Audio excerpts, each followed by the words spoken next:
Greetings to everyone out there and welcome back to Around the Clock. Finally, Nintendo is fixing the emulation for the Nintendo Switch Online expansion pack.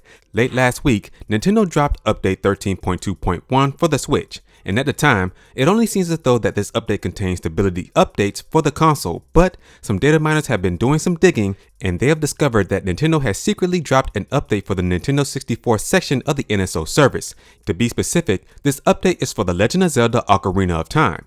When this game was first released for the NSO, there were tons of complaints about this game having poor emulation amongst many other games for the Nintendo 64 section, but it looks like Nintendo is trying to rectify that problem.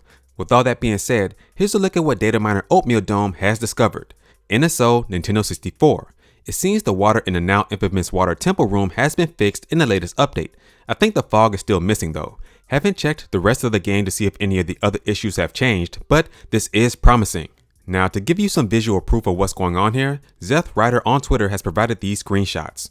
Alright, here's a look at the old version of the game on the Switch, and as you can see, the water looks dark and a little muddy, but when you take a look at the updated version of this game running on the Switch, you can see that the water is clearer and you can see the reflections in the water better. Here's also a look at the GameCube version and the Switch version. In the updated version of the Switch, yes, the water looks more clearer, but the water for the GameCube version actually looks better. The graphics don't look better, but the water looks better. And now here's a look at the Switch updated version and the N64 version of the game. And yes, the N64 version looks horrible compared to today's standards. Now, with Nintendo making these fixes to the NSO service, this still, in my opinion, doesn't justify the pricing for this expansion pack, but that's just my opinion. These fixes to the emulation of Ocarina of Time is a step in the right direction though. It says to us as consumers that Nintendo is listening and that they do want to make the NSO service better for their consumers. So, with these emulation updates being added to Ocarina of Time, hopefully more games in the N64 section of the NSO service get updated soon as well. Alright everyone, that's going to do it for this video. What are your thoughts on everything that was discussed here, and do you think that Nintendo is taking the right steps to update the NSO expansion pack? Please let me know down in the comment section.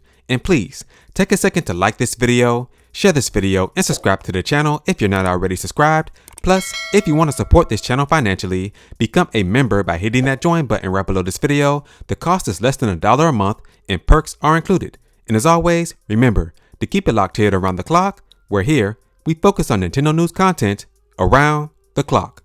I'll catch you guys in the next one.